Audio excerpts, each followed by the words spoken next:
Ya, sampel dalam audit. Ya, sampel audit adalah ya pengujian audit yang dilakukan atas sampel dari populasi bukti audit.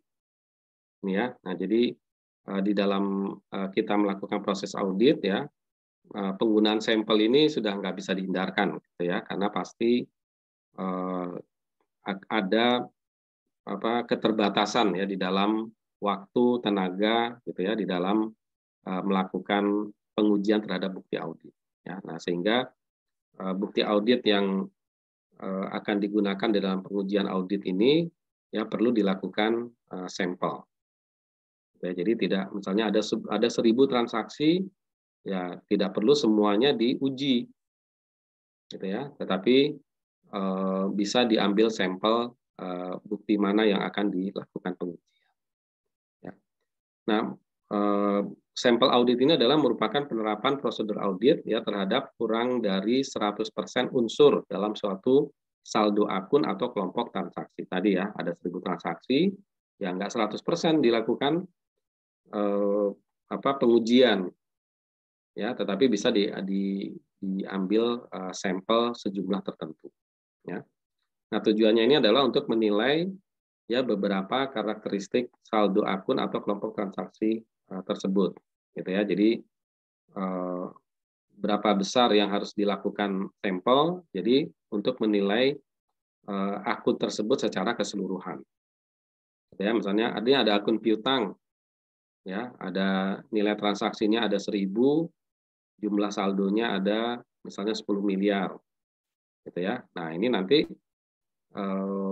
dengan menguji hanya misalnya 10% atau 5% atau 0,1% barangkali itu sudah bisa untuk menilai bahwa oh ya memang saldo yang ditampilkan oleh manajemen ya, oleh asersi manajemen sebesar 10 miliar itu memang sudah valid, gitu ya, hanya dengan melakukan pengujian berapa persen dari sampel.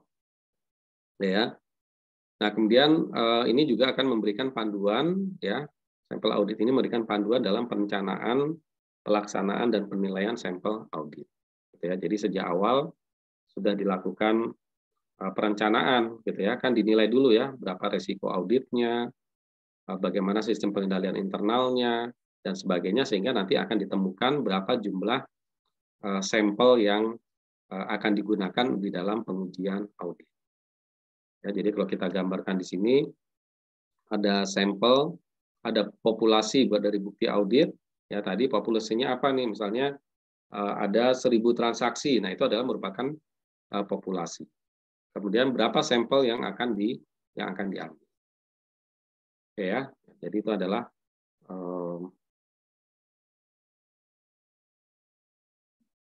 berapa jumlah sampel ya yang nanti akan diambil contoh sebagai bukti audit.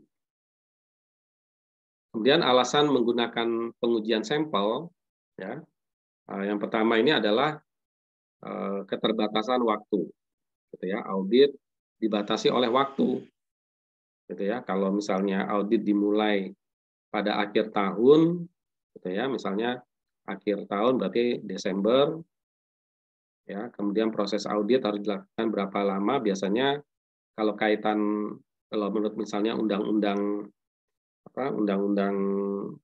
perseroan terbatas ya, misalnya laporan itu harus diterbitkan 6 bulan paling lama. Atau kalau menurut peraturan perpajakan dia harus 4 bulan setelah akhir tahun, gitu ya, dan sebagainya. Nah, ini ada keterbatasan waktu. Ya, nah, apalagi auditor ya mungkin audit tidak hanya mengaudit satu perusahaan, ya, mengaudit beberapa perusahaan. Ya, kemudian ada tenaga, ya, keterbatasan tenaga dan biaya, itu saja, gitu ya. Kalau kita harus menguji 1.000 transaksi, ya berapa waktu yang dibutuhkan, berapa tenaga orang yang dipergunakan, ya, dan ini akan mempengaruhi biaya. Ya. Sementara nanti mungkin hasilnya juga tidak terlalu hasilnya mungkin tidak terlalu signifikan juga, gitu ya. Ya karena sudah ada sampel ya, karena sampel ini kan juga didukung oleh teori ya, tidak hanya judgement semata, gitu ya. Kemudian yang kedua, karena hasil pengujian atas sampel tidak akan berbeda dengan pengujian atas populasi. Nah, ini ya. Jadi dengan teknik tertentu atau dengan teori tertentu, ya, pengujian sampel ini tidak terlalu jauh berbeda nantinya dengan pengujian kalau harus menguji 1000 transaksi. Ya itu tadi text time aja gitu ya. Buang-buang waktu. Padahal kita hanya dengan menguji 5% dari data saja itu sudah bisa menggambarkan keseluruhan populasi. Ya, paling tidak secara teori itu sudah bisa menggambarkan keseluruhan populasi.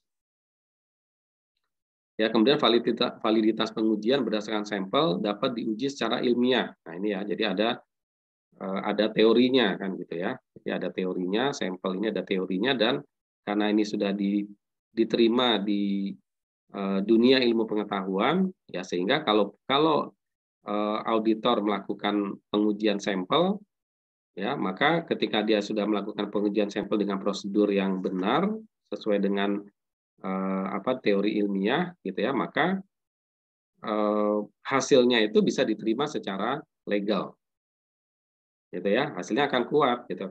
Loh kok ini ternyata kenyataannya berbeda gitu ya. Nah tapi kan sudah dilakukan ini prosedur auditnya seperti apa, kita melakukan pengujian sampelnya sudah dilakukan secara ilmiah ya, sehingga pengujian sudah dilakukan dengan sesuai dengan prosedur audit kan gitu ya, sehingga hasilnya bisa diterima bisa diterima. Jadi kalau misalnya nanti ada kesalahan atau ada penyimpangan ya hasil gitu ya, nah tetapi auditor sudah melakukan proses dan prosedur yang sesuai. Nah kemudian praktek pengujian sampel telah berlaku umum gitu ya. Nah, jadi penggunaan sampel ini umum gitu ya, dipraktekkan di dalam berbagai macam bidang. Ya di ekonomi dilakukan ya. Ekonomi misalnya untuk menghitung pendapatan per kapita mungkin juga pakai sampel. Ya di dunia statistik menggunakan data-data statistik ya, jumlah populasi dan sebagainya ya. Ya, kemudian dalam dunia bisnis ya untuk mengambil keputusan sosial gitu ya, dalam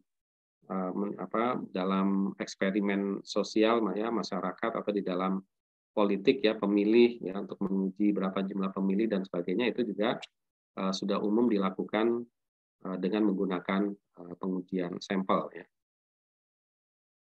Ya sehingga ini sudah merupakan hal yang lazim ya di dunia di bidang apapun itu, penggunaan sampel itu sudah biasa selama dia dilakukan dengan metode ilmiah yang sesuai.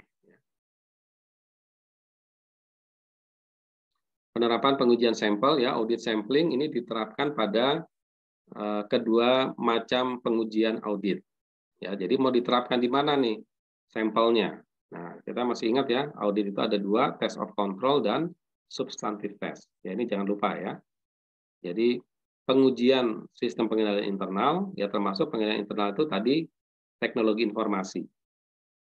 Gitu ya, itu kan termasuk bagian dari sistem pengendalian internal. Nah, itu adalah pengujian SPI atau sistem pengendalian internal ya, yang merupakan pengujian efektivitas standar prosedur proses bisnis ya, atau disebut dengan attribute sampling. Ya. Nah, ini penggunaan sampel itu bisa dilakukan di pengujian pengendalian. Gitu ya. Nah, ini bisa dengan pengujian pengendalian juga bisa, atau dilakukan di pengujian substantif, yaitu pengujian atas kewajaran saldo akun. Ya, tadi ya jumlahnya piutang 10 miliar, wajar atau tidak, gitu kan ya. Nah, itu disebut dengan pengujian atau sampel yang diambil dengan variabel sampling.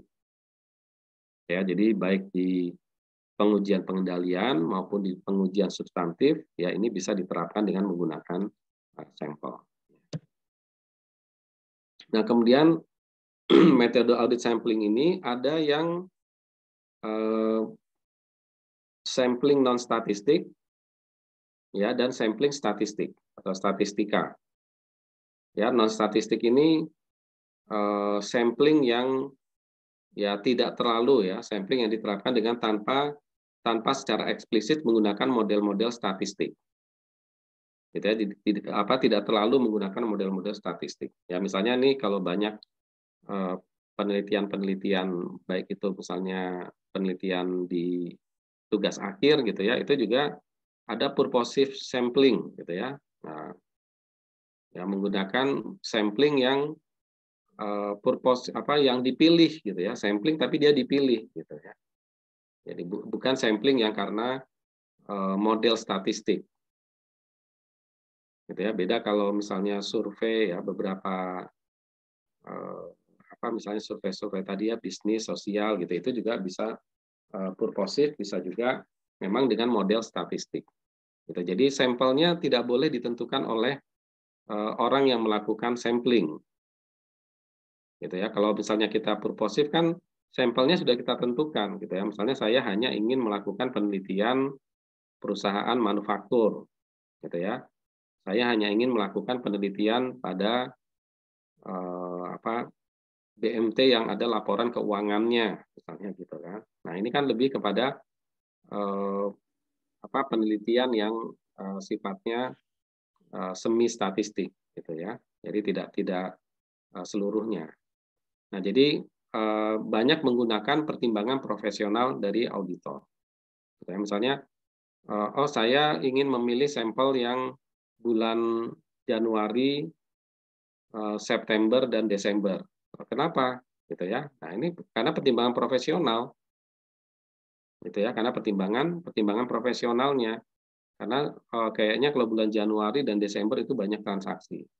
Gitu ya. Biasanya ada cut off, ya, cut off periode akuntansi misalnya gitu. Nah, ini kan lebih kepada pertimbangan profesional. Gitu ya. Atau pada bulan September misalnya penjualan sedang turun atau bulan Mei penjualan sedang naik misalnya gitu ya. Nah, ini adalah sampel-sampel yang purposif yang sifatnya non statistik ya. Nah, ini diperbolehkan ya. Atau sampling yang sifatnya statistik ya. Adalah sampling yang diterapkan dengan menggunakan model dan parameter statistik. Ya, pertimbangan profesional tetap digunakan tetapi dalam skala yang lebih terbatas gitu ya. Nah, jadi ini ya kalau skala statistik misalnya ada 1.000 transaksi, ya nanti metode statistik yang menentukan invoice mana yang akan bukti transaksi mana yang akan diambil. Nah, itu metode statistik yang menentukan. Gitu ya. Nah, tetapi kalau misalnya tadi kita dengan non statistik kita bisa tentukan saya akan ambil yang nilainya di atas 10 juta, yang nilainya di atas 20 juta gitu ya. Yang nilainya di bawah itu saya nggak ambil. Nah, itu kan lebih kepada pertimbangan profesional. Nah, statistik ini juga bisa menggunakan pertimbangan profesional secara terbatas gitu ya. Tadi misalnya, transaksi yang di atas 10 juta misalnya masih ada 600 transaksi misalnya gitu ya. Nah, ini masih terlalu banyak. Nah, baru kemudian 600 transaksi menggunakan parameter statistik. Pengambilannya menggunakan parameter statistik. Gitu ya. Atau mau dinaikkan lagi di atas 15 juta atau di atas 20 juta gitu ya. Nah, ini metode samplingnya ya. Jadi bagaimana auditor nanti mengambil sampel yang dilakukan ya bisa secara judgement profesional maupun dengan murni metode sampling statistik. Nah, penggunaan kedua sampling ini ya sama-sama bisa digunakan. Ya tadi ya baik yang non statistik ataupun yang sampling statistik ya boleh gitu. Tetap bisa digunakan. Yang penting kan itu dijelaskan metodenya. Ya, konsiderannya, pertimbangannya dijelaskan kenapa mengambil metode ini. Misalnya tadi ya, loh kenapa dipilih transaksi bulan Mei? Oh, karena pada saat itu transaksinya banyak. Nah, sehingga ada banyak resiko yang terjadi, salah catat, salah apa dan sebagainya misalnya gitu ya. Atau jumlahnya menjadi besar. Misalnya gitu ya. Jadi ini sama-sama bisa digunakan ya. Efektivitas sampling ini ditentukan oleh tingkat kompetensi pengguna metode sampling. Nah, tadi ya, jadi ketepatan auditor ya di dalam menentukan metodenya apa nih yang mau dipakai. Kemudian kedua metode sampling juga sama-sama mengandung resiko, nah, gitu. Jadi meskipun sama-sama bisa dipakai, tapi juga sama-sama mengandung resiko, gitu ya. Eh, di dalam menyimpulkan, nah gitu ya. Kan ini kan yang penting di dalam sampling itu kan nanti kan kesimpulannya harus menyeluruh kan. Misalnya setelah diambil 50 sampel, yang satu dengan cara metode statistik, misalnya dia acak tuh, misalnya kan ya, metode statistik berarti sampelnya ditentukan oleh statistik, gitu ya. Nah, atau dengan metode eh, apa non statistik ya, professional judgment, misalnya bulan Mei. Nah, tapi intinya kan nanti ingin menyimpulkan apakah saldo piutang sebesar 10 miliar itu wajar atau tidak. Kan intinya kan itu. Ya, mau metode yang manapun yang digunakan kan intinya dia harus mengambil kesimpulan apakah saldo piutangnya wajar atau tidak. Gitu ya. Nah, jadi sama-sama ada resikonya, ya.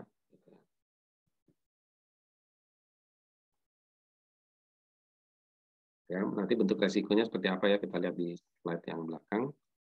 Nah, dasar pemilihan metode sampling adalah pertimbangan biaya dan manfaat. Ya, ini tadi ya udah jelas ya. Semua ini umumnya pasti kita akan mempertimbangkan biaya dan manfaat. Ya, audit hanya dilakukan oleh misalnya 2 atau 3 orang. Ya, katakanlah 2 orang melakukan audit.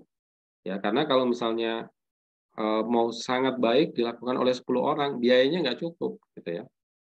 Si auditi juga nggak akan sanggup membayar biaya audit yang terlalu besar karena tidak matching ya antara biaya dan manfaat, gitu ya. Jadi pertimbangan cost dan benefit, ya. Seperti tadi ya, mau samplingnya semuanya, gitu ya, atau sebagian, ya sebenarnya hasilnya relatif hampir sama, ya. Yang nomor 2 ya, hasil pengujian atas sampel tidak akan berbeda dengan pengujian atas populasi, gitu ya.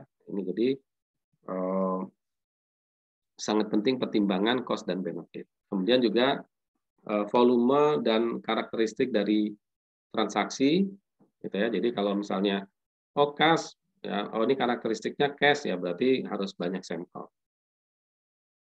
Ya, harus berapa persen sampel. Tapi kalau misalnya dia aktiva tetap yang sifatnya besar-besar, mungkin eh, sampelnya tidak banyak dan sebagainya. Ya. Kemudian tingkat kompetensi dalam menggunakan metode sampling. Ya, ini harus ada basic ilmunya ya untuk sampling atau punya pengetahuan tentang sampling. Kemudian manfaat sampling statistik, ya, penentuan sampelnya lebih efisien, ya karena ditentukan oleh metode, ya ditentukan oleh metode. Pemilihan sampelnya ditentukan oleh metode. Kemudian pengukuran kecukupan bukti lebih terarah, ya karena ada biasanya kan kalau pakai metode statistik ada rumus-rumus tertentu ya. Kemudian pengevaluasian sampel juga lebih terarah, ya lebih bebas ya, lebih independen ya. Memudahkan auditor di dalam mengkuantifikasi dan mengontrol resiko sampling, gitu ya. Jadi lebih bebas dari resiko ya, karena pemilihan sampelnya lebih independen ya, tidak melibatkan intensinya dari auditor. Nah, kemudian resiko sampling ya, ini ada resiko di dalam pengujian pengendalian ya. Nah, ini kita menilai ini the risk of assessing control risk too low. Jadi kita menilai resikonya terlalu rendah, gitu ya. Kita menilai, jadi resiko sampling itu kita menganggap kontrolnya sudah efektif, sudah baik, gitu ya. Jadi kita anggap resikonya rendah, gitu. Nah, ini adalah resiko. Jadi kita menilai SPI-nya sudah baik, padahal dia tidak baik, gitu ya. Akibatnya apa? Akibatnya kita menilai resiko dari auditnya atau kontrolnya itu lemah, rendah, bukan lemah ya, rendah. Resikonya sedikit, gitu ya. Kalau resikonya sedikit, berarti nanti kaitannya dengan pengujian substantifnya menjadi kalau resikonya kecil, berarti substantifnya juga kecil. gitu ya, sedikit. Oh ini tidak ini tidak beresiko nih, SPI-nya bagus. Ya udah kita ngambil sampelnya sedikit aja, kan gitu ya kira-kira ya. Ya logikanya kan seperti itu, ya. Nah, ini adalah resiko. Nah, ini yang dimaksud dengan resiko pengendalian, kita terlalu menganggap rendah dari resiko pengendalian. Gitu ya. Nah, jadi ini kesimpulan SPI efektif padahal dia tidak efektif. Nah, kalau tidak efektif kan sampelnya harus banyak. Nah, ini adalah resiko bahwa auditor akan mengandalkan pengendalian internal klien dan oleh karena itu menilai kalau resiko pengendalian terlalu rendah, maka dia akan melakukan prosedur substantif yang rendah. Ya, sampelnya jadi sedikit, gitu ya.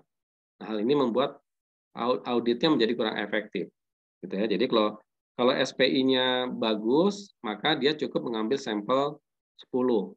Tapi kalau SPI-nya kurang bagus, harusnya dia mengambil sampel 50. Nah, ini ternyata dia terbalik ya, salah menilai. Ya, salah menilai SPI. Ya, dianggap oh SPI-nya sudah bagus, dia ambil sampel 10. Padahal salah, harusnya dia ambil sampel 50. Oke ya, jadi ini eh, resiko ya, resiko salah menilai pengendalian. Nah, hal ini biasanya terjadi ketika hasil sampel yang diambil auditor menunjukkan tingkat penyimpangan yang lebih rendah dari yang sebenarnya ada dalam populasi. Karena itu membuat auditor melakukan lebih sedikit ketika dia harus berbuat lebih banyak. Ya, jadi artinya keambil sampelnya itu sampel yang salah gitu ya, maksudnya gitu, atau yang menunjukkan tingkat penyimpangan yang rendah gitu ya. Jadi sebenarnya yang salah itu ada 10 tapi dia keambil sampelnya cuma 4 misalnya gitu ya. Gitu ya. Nah, jadi itu keambil sampelnya seperti itu. Nah, ini adalah resiko sampling ya, yang namanya sampling ya, ada resiko itu.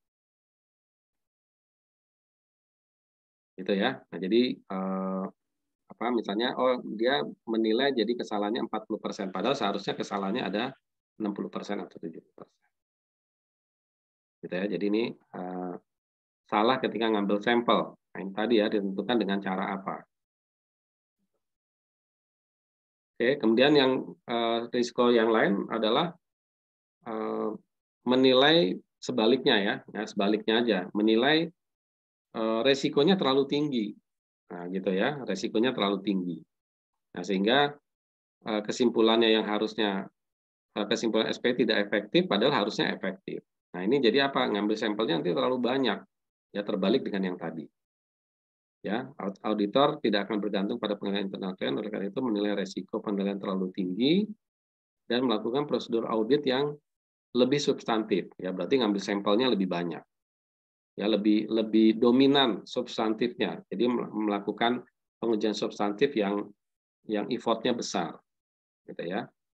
Nah, padahal itu tidak efisien, percuma gitu loh maksudnya gitu. Buat apa ngambil sampel 50? Karena 10 aja sudah cukup. Gitu ya. Nah, ini adalah resikonya.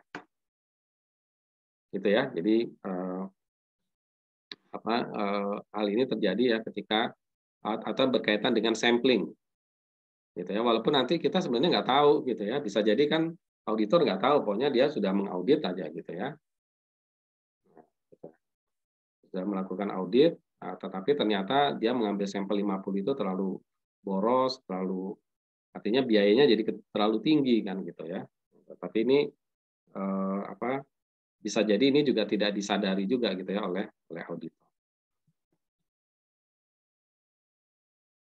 Kemudian dalam pengujian substantif, ya ini hampir sama ya dengan pengujian pengendalian, ya resiko of incorrect acceptance, ya atau resiko menerima kesimpulan yang salah. Jadi saldo rekening mengandung salah saji material, disimpulkan tidak mengandung salah saji material. Nah, tapi kalau sudah substantif, nanti ini arahnya adalah kepada opini nanti ya, mulai ya, arahnya sudah kepada opini. Nah, jadi menurut dia kesimpulan disimpulkan sebenarnya mengandung salah saji, tetapi disimpulkan tidak mengandung salah saji, sehingga nanti salah opini. Gitu ya, auditor menerima akun dan mengasumsikan akun tersebut tidak salah saji secara material, padahal salah saji material. Ya, nanti berkaitan dengan efektivitas audit.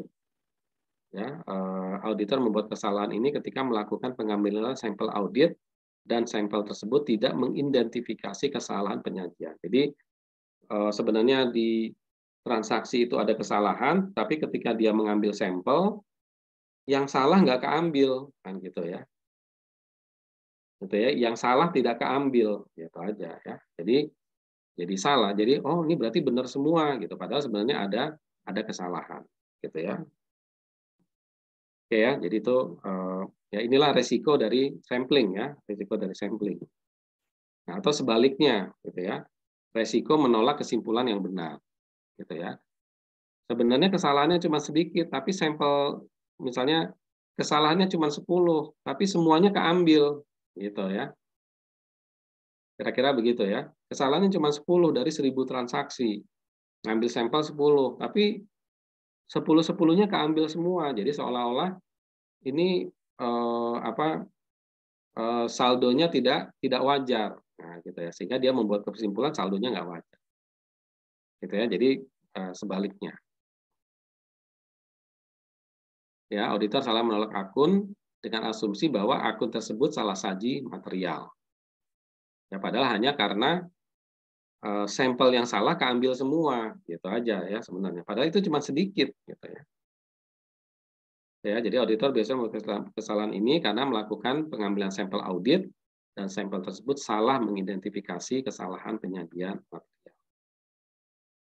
Ya, penolakan akun yang salah membuat auditor melakukan lebih banyak pekerjaan dengan melakukan prosedur substantif dan prosedur analitis substantif ya. Jadi menyebabkan dia harus bekerja lebih keras gitu ya. Jadi harusnya cukup ngambil sampel 20 dalam pengujian substantif ya karena salah pengujian yang tadi. Nah, tapi dia mengambil dengan jumlah yang lebih banyak.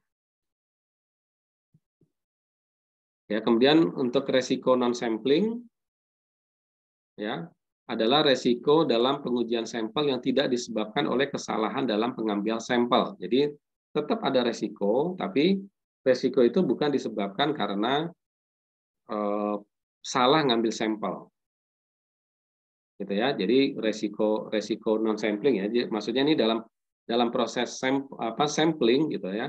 Ada juga resiko, tapi bukan yang berkaitan langsung dengan tadi ya salah ngambil sampel terlalu sedikit, keambilnya yang salah, keambilnya yang benar gitu ya.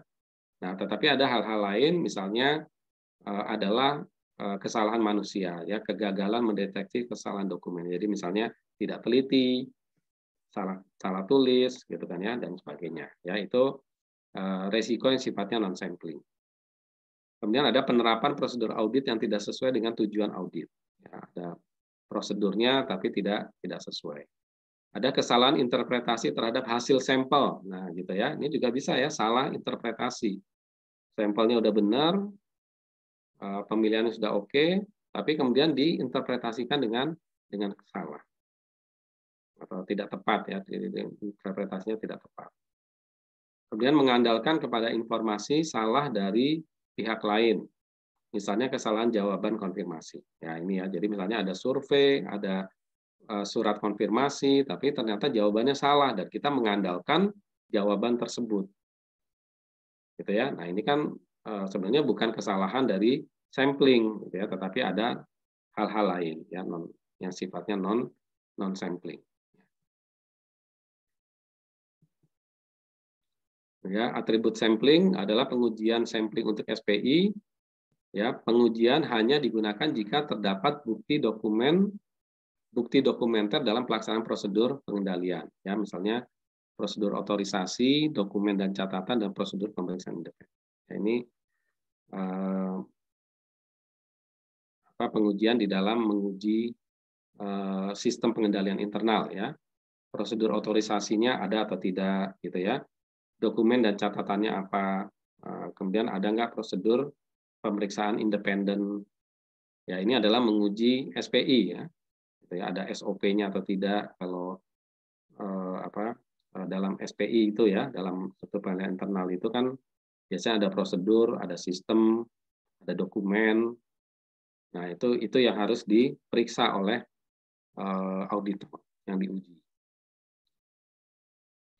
Ya, atribut sampling umumnya hanya digunakan pada saat dilakukan pengujian tambahan untuk mendukung lower assess level of control risk. Ya, jadi kalau merasa terlalu rendah resiko lower assess level of control risk, ya, penilaian pengendalian resiko yang rendah, ya ini biasanya perlu melihat tadi ya dokumen-dokumen prosedur, SOP, dokumen dan sebagainya.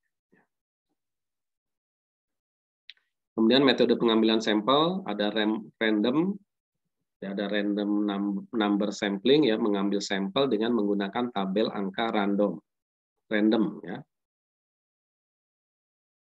dengan menggunakan tabel angka random, ya, jadi diambil angkanya bebas gitu ya, acak. Dalam metode ini pengambilan sampel bisa dalam bentuk sampling without replacement, yaitu angka yang sama tidak akan diganti dengan angka lain dalam tabel angka random. Ya, atau sampling dengan replacement, angka yang sama akan diganti dengan angka lain dalam tabel angka random. Ya, jadi maksudnya misalnya sampling ngambil diacak dapat invoice nomor 10. Gitu ya. Kemudian diacak lagi dapat lagi nomor 10 gitu ya. Jadi ini mau pakai replacement atau tidak, mau pakai pengganti atau tidak. Nah, misalnya auditor mengambil 10 sampel dari populasi faktur yang bernomor 1 sampai 4.000. Pengambilan sampel berdasarkan angka random menggunakan 4 angka pertama, ya, dimulai dari baris ke-6. Nomor faktur terpilih adalah seperti ya ini misalnya ya. Oke ya, jadi misalnya ini tabel angka random. Jadi misalnya dipilih 4 angka pertama ya, karena kan ini ya hanya 4 angka kan, maksimal 4 angka. Karena 1 sampai 4.000 kan 4 digit ya. Nah, sehingga ini tabel random, ini angkanya ini angka dibuat oleh sistem ya, oleh komputer ya. Jadi mulai aja di sini misalnya 4 angka pertama berarti 0050. Nah, berarti nomor faktur nomor 50 jadi sampel. Kemudian faktur nomor 3.486 jadi sampel yang kedua. Ya. Gitu ya, kan ini kan 4 berapa? Menggunakan 4 angka pertama ya, oke ya. Nah, jadi itu ya. Kemudian sampel ketiga adalah invoice nomor 2.580. Sampel 3942. Nah, ini maksudnya kalau misalnya ada yang sama ya, ternyata 50 muncul 2 kali gitu ya, 0050 lagi. Nah, ini mau diganti apa enggak? Gitu ya. Jadi kalau enggak diganti ya berarti dia cukup 9 sampel jadinya kalau ada yang double.